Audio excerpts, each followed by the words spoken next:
it doesn't start or end there. It starts and ends within our heart, because that is where love is. That is where our deep passion for life is. And so by allowing ourselves to step into forgiveness, we're actually feeding that love within self.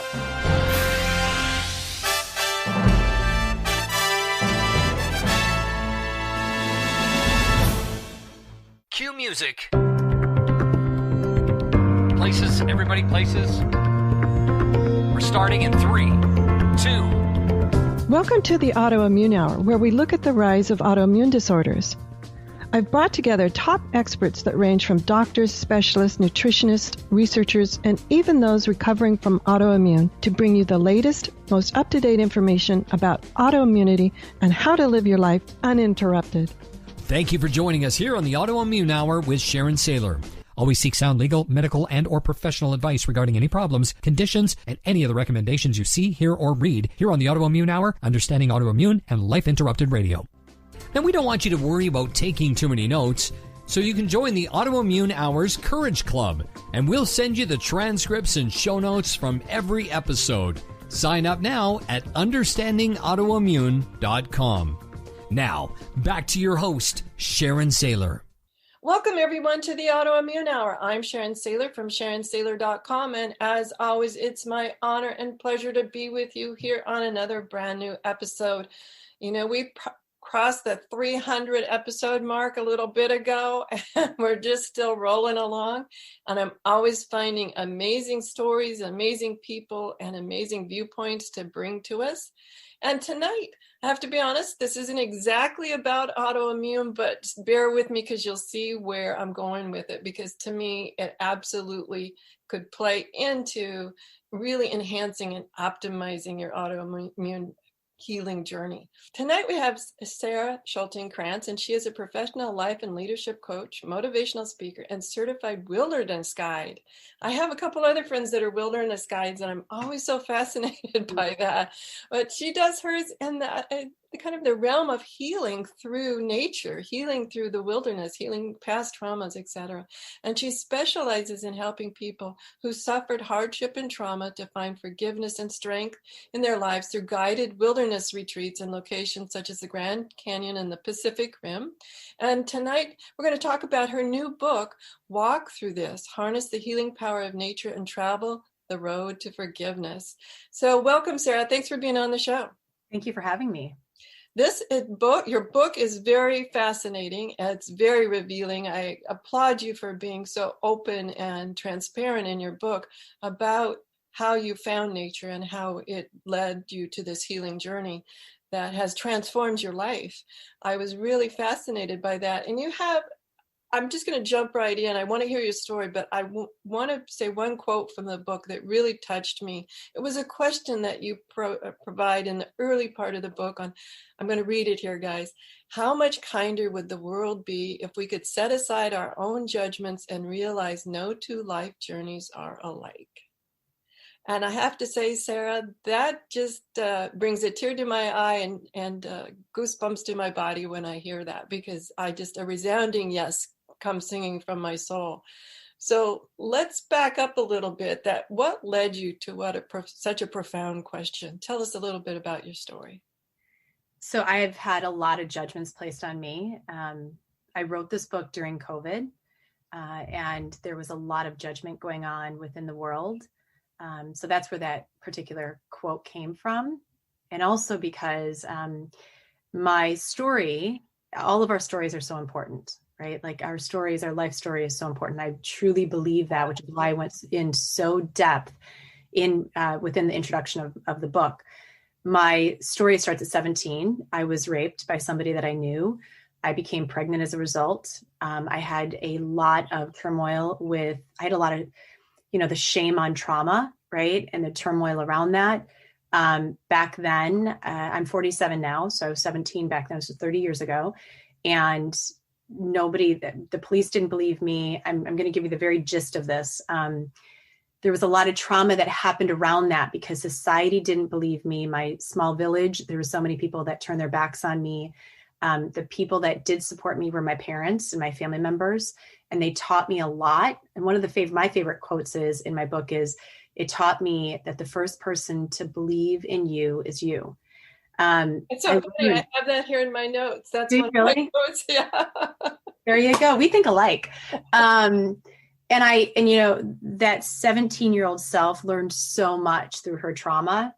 At such a young age. And I found my voice back then. I found my strength through this experience. And I became pregnant as a result, and chose to keep my child. And so where that quote came from started when I was 17, because I had so many people that were making choices and decisions, what they thought were on my behalf, and it was not on my behalf. It was on their behalf. And so you can read more about it in the book, or I can go more in deep into it, but I know we have a lot to cover. But there were so many people that didn't believe me. I had a restraining order on this guy. He tried it again. And then other things happened with society and people wanting to take my baby. And there was so many things that happened. And my journey that I chose at 17 was very unlike what people thought that I should be doing. So that's where that quote originated. And I think it still holds true. I mean, maybe, it's one of those enduring questions / quotes that I can think back through my whole life and still ask now. It's one of those enduring ones that I just wish people had a deeper understanding of. Now, one of the things that I found interesting in your book is that's just part of your story. You've had a lot of trials and tribulations. And yet what I found so interesting was your resilience and how you kept going forward. I want to fast forward a little bit through this early where you kept your son, and you ended up graduating from college and moving forward with your life through the strong support of your family and your own willpower and resilience. I was like, wow, the story is just riveting. Yeah. Thank you. Yeah. And it was my 17-year-old self learned a lot. And that was the basis of my strength and also my healing in nature, which is really fascinating. There was so many things that could have gone against me at such a young age. And I ended up using them to better understand myself, to really deepen my voice. This book came at the age of 18 when I remember where I was, and I had this hit, you can call it from God, nature, universe, whatever you want to believe in, spirit, that my voice was going to be heard someday and my story matters, and to keep moving forward. And that's actually where this book, where the hit of the book, that's where it started from. I didn't understand why it couldn't get written, because, I kept thinking, like, why am I not writing the book that I was intuitively told I was going to be writing someday? That there was reasons for that. And that goes into where I'm at today. Absolutely. Now, what I found fascinating, tell us a little bit about how you were drawn to nature. Because I find just even walking in my neighborhood is so reinvigorating to me, physically and emotionally and mentally and spiritually. And let's talk about when did you first realize how healing nature can be? So I was, when I was 17, and after that happened, my mom would take me outside and she would walk me down Main Street of our small village, a small farming community. And she would tell me, hold your head high, keep taking every step. People will believe you someday. She didn't have me doing that in four walls. Realize she had me going outside of my own story, outside of my own head, outside of my own home and it wasn't to prove a point. It was to actually be outdoors. And then also I would go and sit in the cornfields and I would just, lie down, or I would sit and watch, the insects and things that happen around me. I would, watch the clouds go by, and I didn't know it at the time what was happening. But what I found out, and when my traumas happened, my second set of trauma happened at 40, and I started doing research into, like, why do I keep healing from these things? Why am I not suffering long-term from the traumas that I've experienced? That's, they do sit in our cells. The trauma sits in our cells. And it was because I found out that awe is one of the most important feelings, the important emotions that we can have that will help to reduce PTSD symptoms. So when people think of awe, they think like you have to be standing on a mountain and, looking out into the valley below. Of course, that's beautiful. We can't all do that. But awe can be found in the littlest of things in nature. If it's in a bug, if it's in a spider weaving a web, if it's in the leaves falling down from the sky, if it's the clouds going overhead or just looking up into the moon. Like, we can access that awe from any piece of nature that we are experiencing, not just seeing, but experiencing outdoors. And one of the things that I found interesting, and then as I reflect back on my own awe-inspired experiences, were that for me, awe keeps me very present. Mm-hmm. You are in the moment. You're not ruminating or projecting. You are those awe-inspiring moments have you in the moment. And it got me thinking about a dear friend of mine who was recovering from a trauma. She actually started raising butterflies. Mm. She wasn't in a location where she had a lot of access to real nature, like cornfields or forests or things, but she had a small backyard, and she started raising butterflies and taking pictures and telling stories about these beautiful butterflies. It absolutely transformed her life. That's beautiful, because you're not just seeing the butterfly, but you're literally experiencing it through story, which is also, if you think about it, one of the most important things that we can also access in our life is story. And our story, your story, my story, all of our stories, because we're all interwoven. Oh, absolutely. And I find the thing about story is not only does it help yourself, and you can begin to make meaning of things and find new ways to express yourself, find your voice again if that has been squelched. All sorts of things are fantastic about story. But for me, it helps so many other people in knowing that you're not alone. Mm-hmm. Now, your story, Sara, I know you when you were 40, you had another amazing, shocking trauma that could put most people back on their heels. But what surprised me was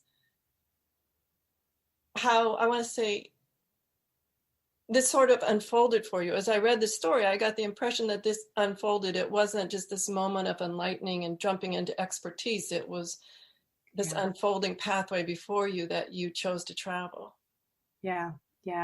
As I read it, I saw that I felt like it was like, wow, she just keeps moving forward regardless. I do, because what else is there? That's why I wrote the book, and that's why we titled it Walk Through This. We're working on a documentary, and it's titled Walk Through This, A Story of Starting Over. They're two different Walk Through This, but the reason we did that is because we have to walk through our pains and the suffering that we are encountering daily within our life, or not even daily, just, with it, our experience, through our experiences. Because what's the alternative? Truly, like, what's the alternative? And when you can look at it like that, it's such a gift, and our experiences are such gifts. There is not one experience that I've had in my life, one trauma that I don't look back on and not honor, which I know can be very difficult for some people to understand. The reason I honor them is because it's gotten me to where I am today. And I love who I am today. And so that all starts with self. That all starts with self-experience as well. Now, define honor. I feel the exact same way. When I read your book, I was like, yeah, that's why I wanted you on. There's sort of a kindred togetherness, sisterhood there, because I honor all of those things that have happened in my past. None of us get through this life without a trauma or two or more. And I was fascinated by this ability, as you say, to walk through it. Do you know where that resilience comes from? Because a lot of times people will get sidetracked. I know as I was walking through my autoimmune healing, and oftentimes confronting doctors like, Sharon, I told you this is a lifelong thing. Get used to it. Or you're not going to be able to walk in 2 years. Just get used to it. It was a defiance. I was like, absolutely, that may be your stat, but that's not my life. Right. You pretty much nailed on it right there. Like that's the kindred spirit that you and I are experiencing right now. Because when I had so many people making choices for me and not believing me at 17 and saying, okay, well, now we're going to take your baby from you. And I'm sitting in the hospital room, just gave birth. And I'm like, this is my child. Why are you making that goes back to that statement that you started with, which no two journeys are alike.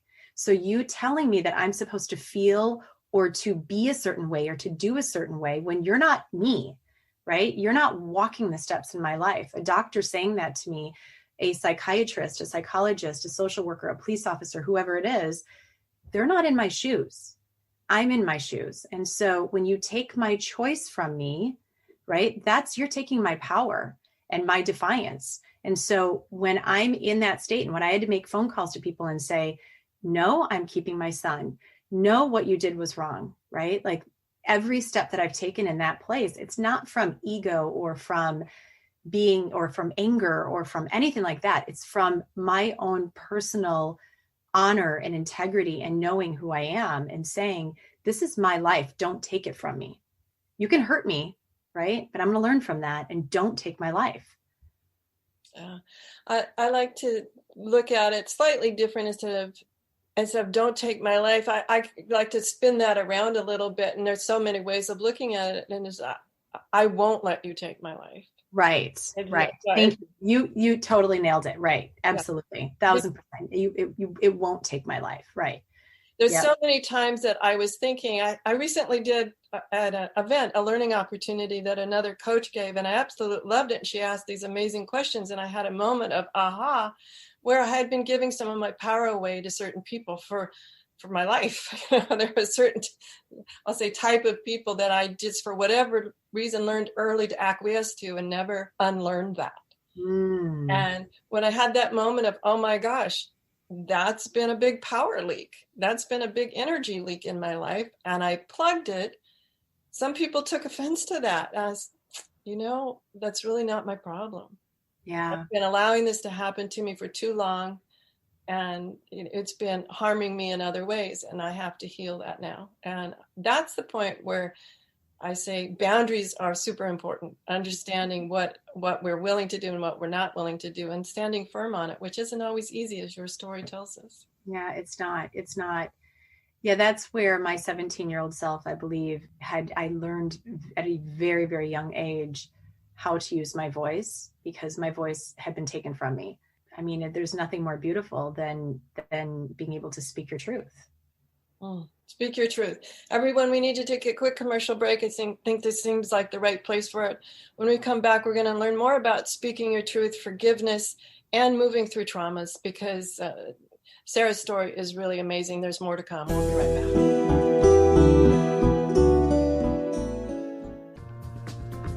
Life Interrupted Radio will return after these messages from our sponsors.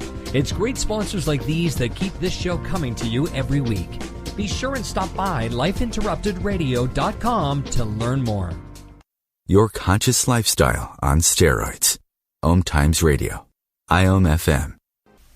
Hello, I'm Lisa Berry. Join me every Monday at 1 p.m. Eastern Time for Light on Living. A chance to see new, hear different, and feel more as I shine the spotlight on all the ways to lighten the load of life's challenges. Light on Living is your link to that new way you're looking for, that new understanding that will enhance your life, and that positive connection that will support your growth.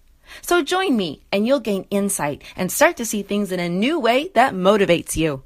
OMTimes Magazine is one of the leading online content providers of positivity, wellness, and personal empowerment. A philanthropic organization, their net proceeds are funneled to support worldwide charity initiatives via Humanity Healing International. Through their commitment to creating community and providing conscious content, they aspire to uplift humanity on a global scale. OMTimes, co-creating a more conscious lifestyle. Listen and imagine.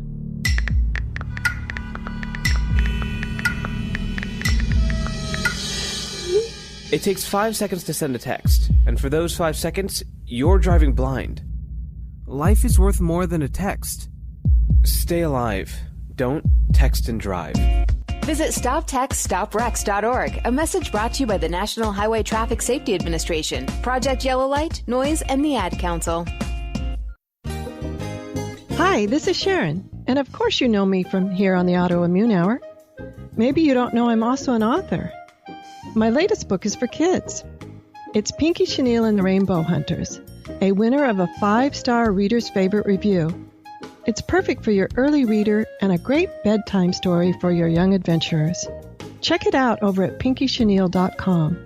That's PinkyChenille.com. See you there.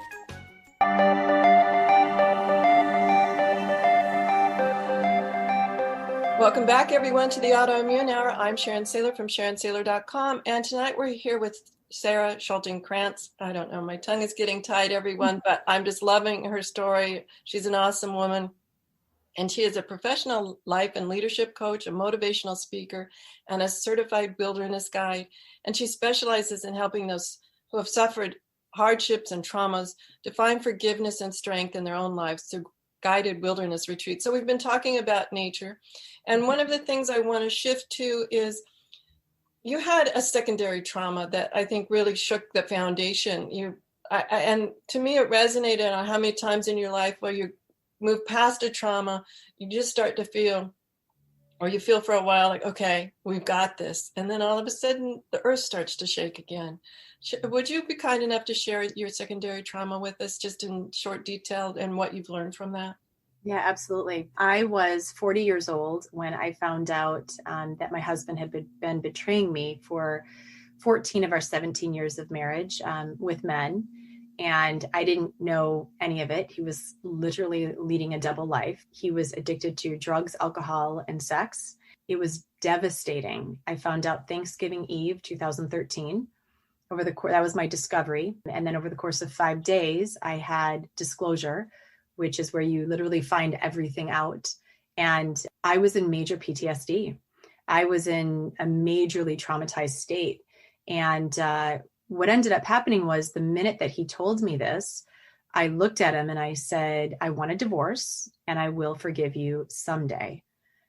Now that's where the 17-year-old self came forth, I believe, subconsciously, and spoke for the 40-year-old woman at that moment that was so traumatized that she didn't know how to actually even say the words that came out of her mouth. And today I look at it, I can see it clear as day. Like, wow, because of my trauma at 17 and what I learned and how I healed from that, my 17-year-old self now knew how to help my 40-year-old self to move through this and to walk through the trauma that had happened. It's now that I'm 47, I look back and I'm pretty enlightened by it. I mean, it was a devastating time in my life. Nature helped me get through it, though. That was my saving grace, because I also had learned how to use nature when I was 17. And let's jump into, I wanted to go two spaces and I just want to bookmark both of them for us so we can go there.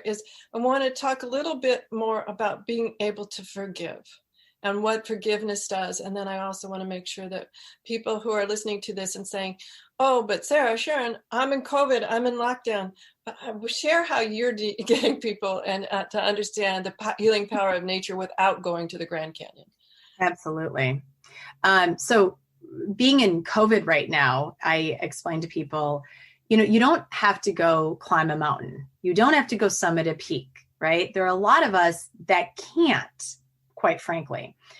But nature is all around us, just simply opening our window and allowing yourself to feel, not just have the fresh air come in, but to feel the breeze, to allow our senses to be awakened by what's out there, by nature. That is what actually creates the awe and wonder, right? So you don't have to go do the big things or go to the Grand Canyon. Yeah, I lead retreats in the Grand Canyon. We led one in July. We did, even during COVID, it was beautiful. And it's really important for people to understand that the moon is always there. The sun, it will always set. The sun will always rise. You can go outside and watch it, right? Stars are available to us. You can just simply go out and close your eyes, ground yourself to the earth, and feel the breeze around us. That's it. Feel the air. That's nature. We tend to overcomplicate everything, including what nature is, which is really funny to me. I mean, we really do. We overcomplicate what nature is. The other thing that I do is I will literally go stand underneath my shower. I did this during COVID. I stood underneath my shower. I held onto a rock that, was special to me if it was from the canyon. And I would close my eyes and I took myself back to a time and place when I would stand under waterfalls.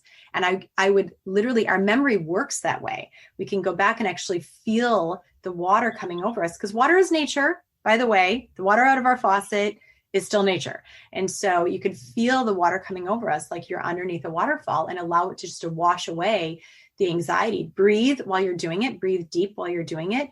Put your hands over your chest if you can. Feel your heartbeat and allow yourself to simply be. One of my favorites that I discovered through my grandchildren was putting your bare feet in wet sand.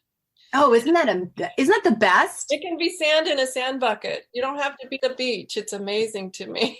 Right. What I did when I wrote my book during COVID and the kids were driving me nuts because I have 3 boys and my house was like a frat zone. I was just like COVID frat zone. I used nature sounds. I would put my earbuds in and I would just listen to nature sounds while I was writing my book because I needed to connect in some way. I would rather have the natural nature sound, but at least I'm still getting it, right? It's through an app, but I'm still getting it. And even that helps with our brain slowing down, our frontal lobe to slow down. And so it's fascinating. And it's so healing. It's funny you mentioned that. Just the other day, someone put on my television an aquarium. And so now I have this button I can push and it just turns into aquarium that the blubs and all of that. Oh, that's awesome. I love it. At first I was like, what is that? Why would I want that? But I left it on and I was like, yeah, this is kind of nice. It's interesting. I've never been an aquarium type of person, but then again, I don't have to clean this. So it's right. I mean, come on. That's pretty amazing. That's pretty great.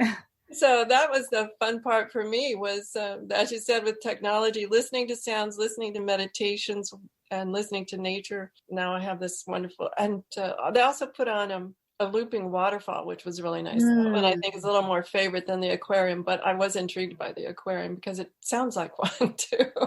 Yeah. A looping waterfall would be great. I have that in my app actually. It's a looping waterfall. Yeah. It's beautiful.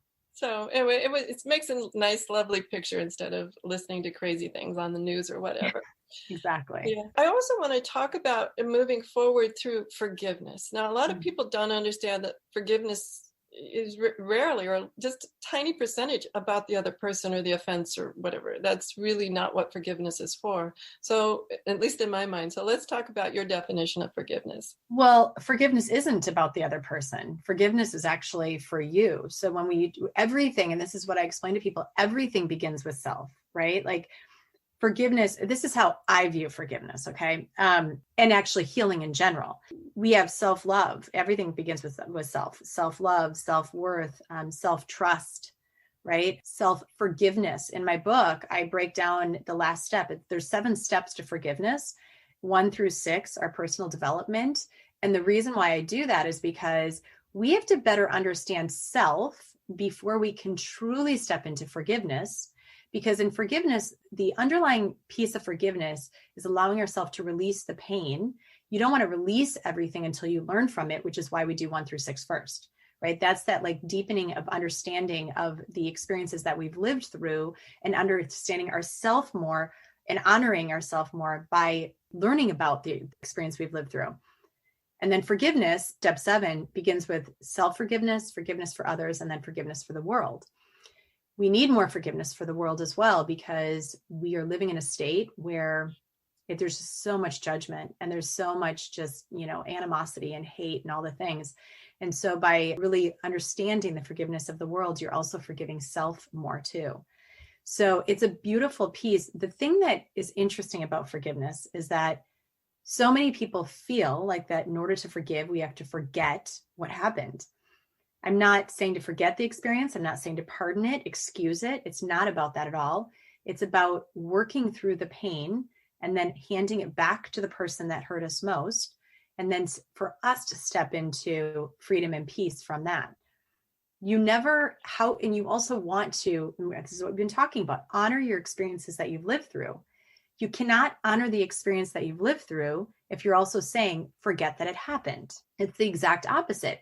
What's interesting, though, even in Webster's dictionary and how so many people in society view forgiveness is to forgive and forget, right? I know I was taught that way. Just forgive and forget. Just let it go. Let it go. Let it go. And I'm like, if I let it go, how can I honor that it happened to me?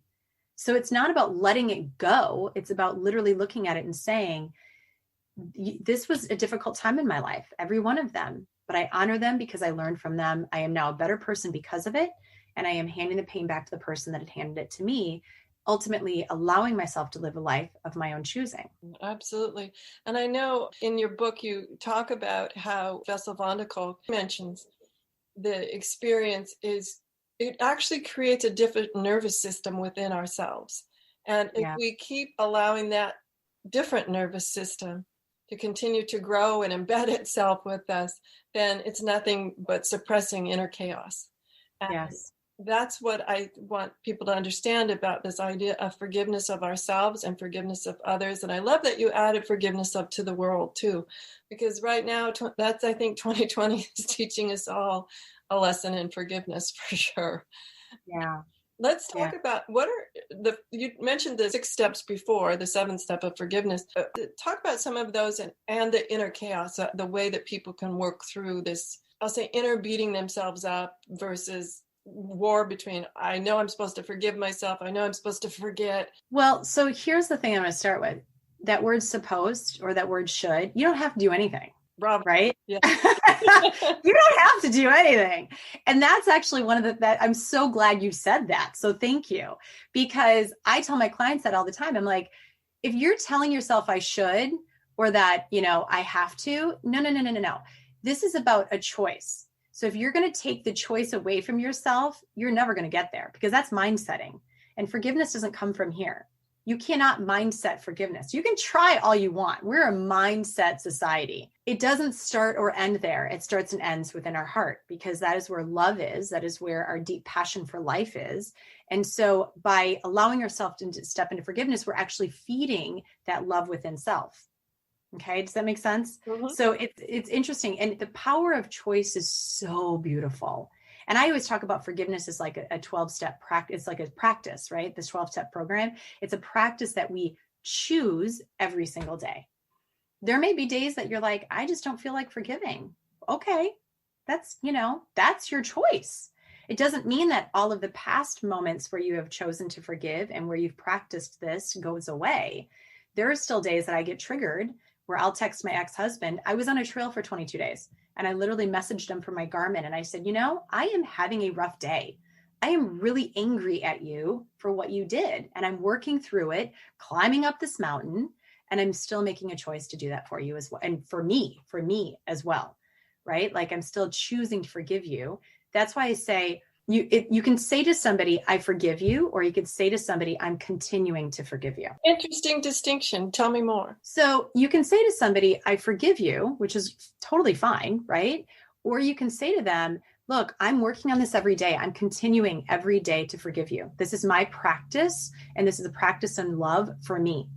Okay. So when I have looked at people and I've said like, yeah, I forgive you, that's fine. I'm also continuing. It's a choice every day for me to wake up and say to them, like, you don't have to go to them and say this, right? But you're actually doing it for yourself. I wake up every morning and I'm saying to myself, I am continuing to forgive my ex-husband. I'm continuing to forgive the man who raped me at 17. I'm continuing to forgive the people who knew about this, but didn't tell me. And so, I could go down the list. And so just stating it, right, but not practicing it, will always take you back to, at some point, a trigger that will automatically go, well, why I forgave them. Why do I feel this way? Right. And so by continuing it as a practice, you were saying when the triggers hit you, like it did with me on the trail, that I am still practicing this every day. It's a choice. I like that distinction because I've thought about the few times where I've been through a trauma, done my work on the trauma, as I used to say, and then all of a sudden something will happen in your life, a trigger, and you're like, I thought I worked on that. I thought I right that. But see, that's also the thing that I want people to understand about trauma and about healing. It is a practice every single day. My healing work I do every single day. I'm still investing in myself in every way, time, money, everything, to continue this process of healing. That's why in the book, when you were asking about steps 1 through 6, there's parts in there. Who am I? That's one of the steps. Like, who am I? Who am I outside of this pain that was handed to me? Another step is self-worth and self-love. Like, it's a practice every day that I have to work on, because my worthiness was my self-worth was so poor after coming out of that trauma with my husband, because I was so triggered from what had happened back at 17 as well. So I had to do a lot of deep diving, and I'm still doing it even today, of my work of self-worth and self-love, and knowing I'm even worthy of being here with you. I know it, But it's a difference between knowing it and believing it when you've had so many traumas happen to you, right? And so another one is boundary setting. You mentioned that already. We have to set boundaries for ourselves, because if we're not setting boundaries, we're allowing people into our space that also it's not healthy. Or boundaries of how we treat ourselves or what we take in, right? What we choose, and it's always a choice, like what we choose to take in and give to our bodies, which ultimately can lead to disease. And so there's so many things in here that we need to work on before we even get to forgiveness, because ultimately forgiveness is the step of which we are really releasing everything and doing it for ourselves. One of the ones for me that I always reflect back on, because I learned early that wasn't a thing. I learned it myself, shall I say. Someone embedded that giving yourself permission to say no, giving your permission to put your foot down, giving your permission to hold steady on what you know is true. And that was one that was embedded in me as not being true early on. And that's one now that through this process of healing through the rest of my life that I work on, that I have remind myself, I can give my permission to myself to say no. I have permission to do that. No is a complete sentence. Absolutely. And you know what's beautiful about this? Like, I have 3 sons, like I've mentioned, they're 29, 19, and 14 now. And I do this work. And I created this book the way that I did as an experience. I want people to write in the book, to use the book. And here's why. Your story matters, and your experiences matter, and how you learn from and heal from your experiences matter just as much. Because when we are allowing ourselves to journal about it, to write about it, to share it, we then hand it to our children and they learn from that. Generational patterns get broken, and they can get broken with us. And so that's why I actually wrote the book the way that I did. And that's why I do this healing process every day, because I want my boys to be leaders and men in this world that when things happen to them, because things are going to happen, more things are going to happen to them, right? I know that. And when they do, I want them to know how to handle it by also watching and modeling for them. And I think that's a powerful part. And that's with my own children and grandchildren. Part of what keeps me motivated is how can I model for them what I think the life should be like, what I think those deep in knowings of me to be able to make resilient people. We need to take one final quick commercial break. And when we come back, we're going to talk some more with Sara just about this fascinating topic. I'm just know that there are a lot of people with autoimmune have traumas in their background. And that's why I wanted to bring this up for us all. So we'll talk some more about nature and forgiveness and everything else, wherever we go. You guys know I run down rabbit holes. We'll be right back. Your conscious lifestyle on steroids. OMTimes Radio. IOM FM. Change and growth are part of natural life, and also part of your spiritual life. Everyone needs support and guidance, especially during life passages. Upgrade yourself with the OMTimes Experts program. With OMTimes Experts, you have access to the best intuitive coaches, spiritual teachers, counselors, astrologists, and oracles. Our team was carefully selected so you can trust. Find out more at experts.omtimes.com. Grab a cup of tea or a glass of wine and tune in for Inspired Conversations with publisher Linda Joy on Tuesdays at 2 p.m. Eastern. Linda creates sacred space for leading female luminaries, empowering authors, heart-centered female entrepreneurs, coaches, and healers. A soulful venue where guests openly share the fears and obstacles they've overcome, wisdom and lessons learned, and the personal journey that led them to the transformational work they do in the world. Inspired Conversations to empower you on your path to authentic, soulful living. Research shows we apologize up to 10 times a day, and most of the time, we say sorry as a response to someone else's mistake. What if we thanked people instead of all that unnecessary apologizing? So instead of saying, sorry, I'm rambling, you say, thank you for listening. Join us at projectforgive.com, a free, non-religious resource on global forgiveness.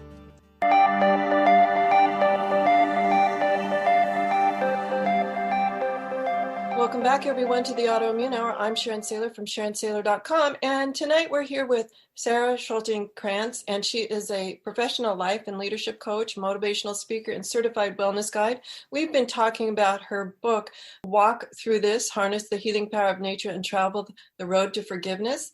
And as I mentioned before, and I've said this many times, if you're a fan of the show, have listened to the show, you know that I'm a firm believer that our past traumas and how we've dealt with them play into any dis-ease, not just disease, but dis-ease we have in our body.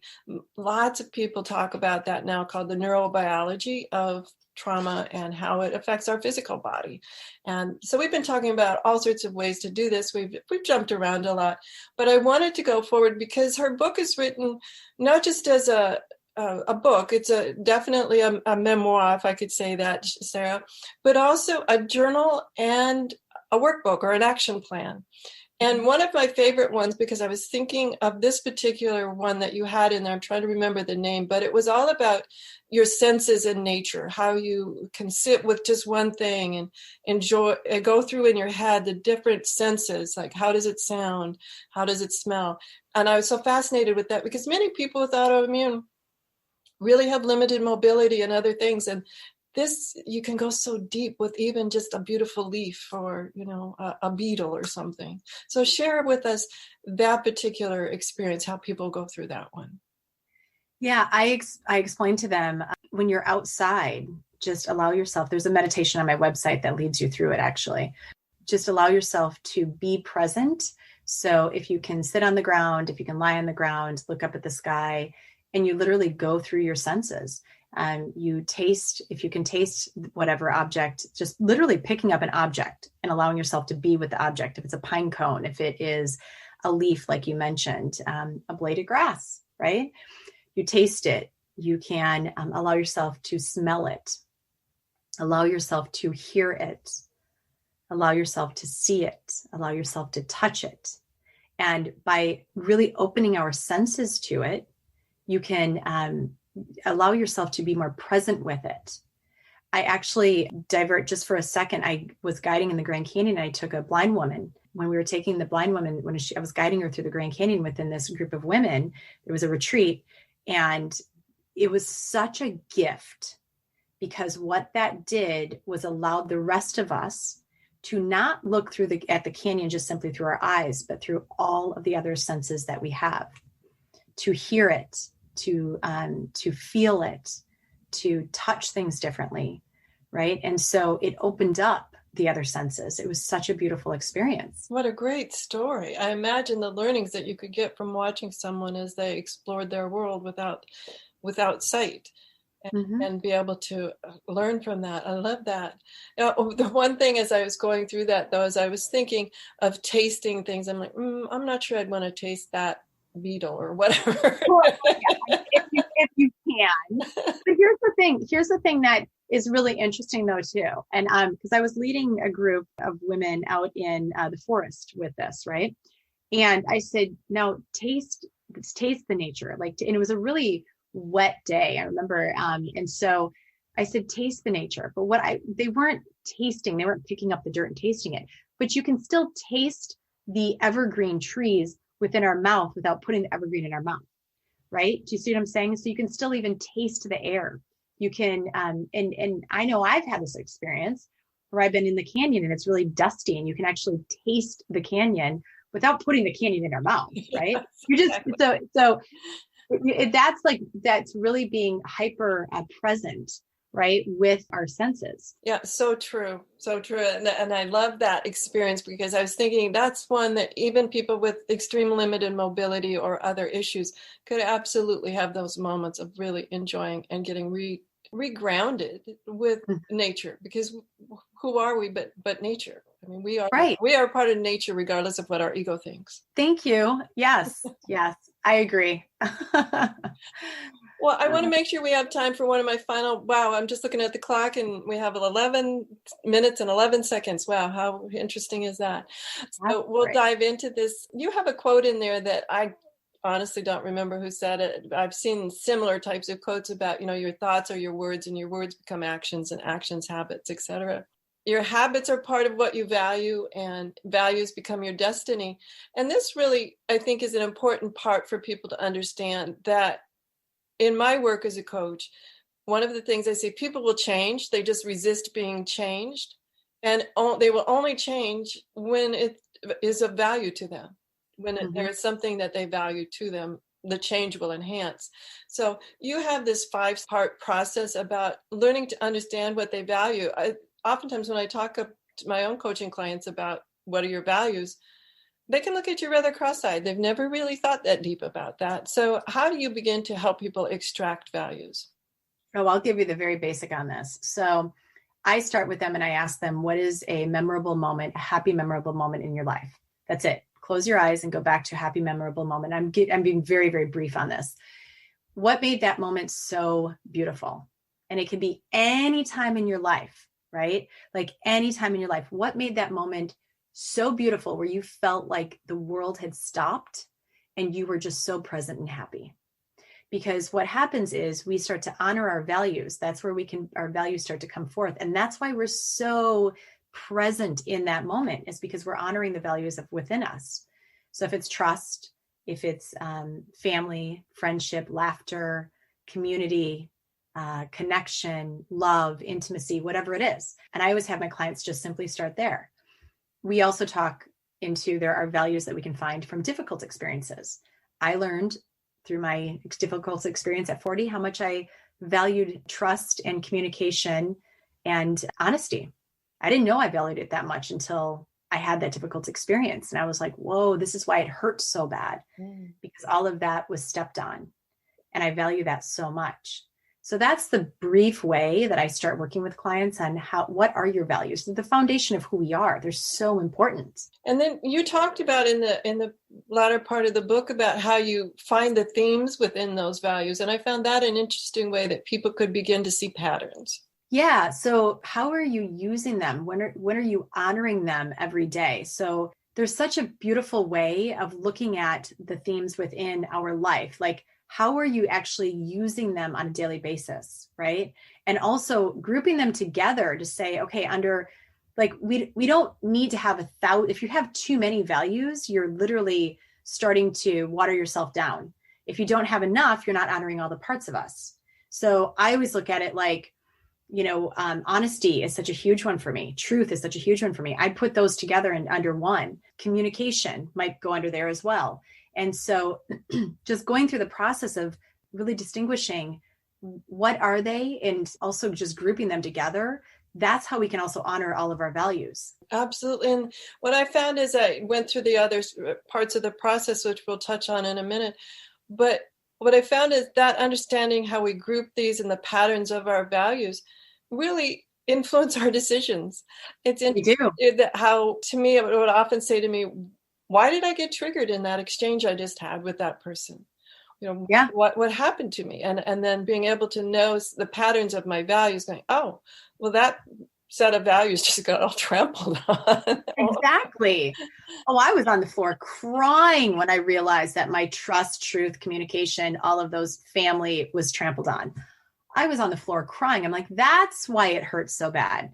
It also gives you understanding through your experiences. And I think it helps you understand and make better decisions when you understand which values have been trampled on. I was thinking of a time where I shared this story before, but where I actually fired a doctor in mid-discussion or mid-appointment. And part of me was absolutely, when I left, aghast that I would do something like that, because I was raised that, what I'll put in air quotes, white coat authority. Right. And yet another part of me is giving myself high fives, like, you go, that needed to happen. That situation was not supporting you or your values or your healing or any of that. And it was an interesting little discussion that these two parts of me were having about, like, oh my gosh, you just challenged white coat authority and you're still here. You're still talking. You're still okay. In fact, you're more than okay. And so you talk about testing your values on a daily basis with different questions, such as simple ones like, how did they or that or this make me feel? And I think it's important to ask yourself those questions on a daily basis to be able to reinforce all of the things you've gone through, reinforce all the growth you've gone through. Yeah. Yeah, definitely. I want to make sure that we have enough time. We're down to just the last 5 minutes. I can't believe this, Sarah. Time flies. But I want to share any final thoughts you have, and then how people can find the book and more about you and your wilderness adventures. So my final thought with all of you is keep taking the steps. Give yourself permission to heal from the deepest pains that you have, all the way up to, anything. There's anything. I give you so much of my truth, my inspiration, and my own hope, because, we're here for one another. Our stories all matter. We learn what our similarities are, while also understanding our differences, which is so beautiful. And you can find me on my website, sarashultingkranz.com, through social media, Sara Schulting Kranz, on Facebook, Instagram. I'm not much of a Twitter person, by the way, so that's kind of hard. And then also my book, Walk Through This, Harness the Healing Power of Nature and Travel the Road to Forgiveness. It's on my website. You can find it at Amazon, Barnes & Noble, any fine bookstores, Target, all of them. And also check out the film. It's called Walk Through This, A Story of Starting Over. You will find that at walkthroughthis.com. Fantastic. So is the film out now? The film will be out in the fall, we believe, the fall of 2021, COVID dependent. We're in post-production. We've already filmed in the Grand Canyon. It's other women's stories as well as my life story and my life journey. It goes much more deep than the book did. It's really beautiful. My family's been interviewed, my kids, my ex-husband. It's a beautiful, beautiful film. So I'm really excited about it. Well, absolutely. I mean, how interesting is that to have your book filmed into a movie? And tell just in the last final minute here, what was the experience like transforming? I know you said this book had been inside you in a long time and it birthed this year, but goodness sakes, all of a sudden then a documentary is a whole different beast. I know. Trust me. There are days I'm like, whoa, you got a lot going on. I mean, I think the beautiful thing about the film is that it's brought my family together, because the book was independently created, right? Like that's my story. But the beautiful thing about the film is that it also gives other people's stories. Even my own kids, they were interviewed, and my ex-husband was interviewed. My parents were interviewed, my brothers, my best friends. And we actually started it back home. So we actually filmed back in Black Earth, where I was walking down Main Street with my mom, all the way down to the Grand Canyon, where we had other women there were 10 women total. Some other women went with us as well that got to tell their stories, because story is so important, right? Our experiences are so important. I've said that. And so being able to take them down into the Grand Canyon and have them witnessing them actually was 6 years to the day that I had my traumatic experience with my ex-husband. I didn't plan it that way. It's one of those things. I don't believe in coincidences. And so it was a very transformational experience for me too. And a huge step in my own healing journey to be able to do this film. Yeah, it's beautiful. It's absolutely, I mean, I look at it like, it's just so beautiful. Awesome. That's fantastic. I can't wait to find out more about it. The trailer and other information is on your website about it, as well as everyone stay tuned for when the documentary hits the screen. Okay. Everyone, that's Sara Schulting Kranz, and we'll have her website up at Understanding Autoimmune. Be sure and visit us at Facebook, Twitter, all of the usual places at Understanding Autoimmune as well. Have a great week, whatever your adventures. Join me next week for another brand new episode. Enjoy. The information provided on the Autoimmune Hour, Understanding Autoimmune, and Life Interrupted Radio, including the websites understandingautoimmune.com and lifeinterruptedradio.com, plus social media, is for educational purposes only. What you read, hear, and see on the Autoimmune Hour, Understanding Autoimmune, and Life Interrupted Radio, and its websites, and other media outlets is based on experience only. The information should never be used for any legal, diagnostic, or treatment purposes. Always seek sound legal, medical, and or professional advice regarding any problems, conditions, and any of the recommendations you see, hear, or read here on the Autoimmune Hour, Understanding Autoimmune, and Life Interrupted Radio. Life Interrupted Radio will return after these messages from our sponsors. It's great sponsors like these that keep this show coming to you every week. Be sure and stop by lifeinterruptedradio.com to learn more. Hi, this is Sharon, and of course you know me from here on the Autoimmune Hour. Maybe you don't know I'm also an author. My latest book is for kids. It's Pinky Chenille and the Rainbow Hunters, a winner of a 5-star Reader's Favorite review. It's perfect for your early reader and a great bedtime story for your young adventurers. Check it out over at pinkychenille.com. That's PinkyChenille.com. See you there. Do you want to be a better leader? Have better relationships? Become more self-aware? Be a better communicator? Hi, I'm Sharon Sayler, best-selling author, professional speaker, and executive coach. And my life passion is empowering professionals to be the best that they can be. After years of working with professionals, I've discovered the 7 things nobody is telling you that can cost you your clients, sales, and even your career. And I want to give it to you free. You've heard my show, you know my passion, and maybe we'll be working together sooner rather than later. So go grab this ebook now to find out the 7 things that's costing you big time over at SharonSayler.com/radio gift.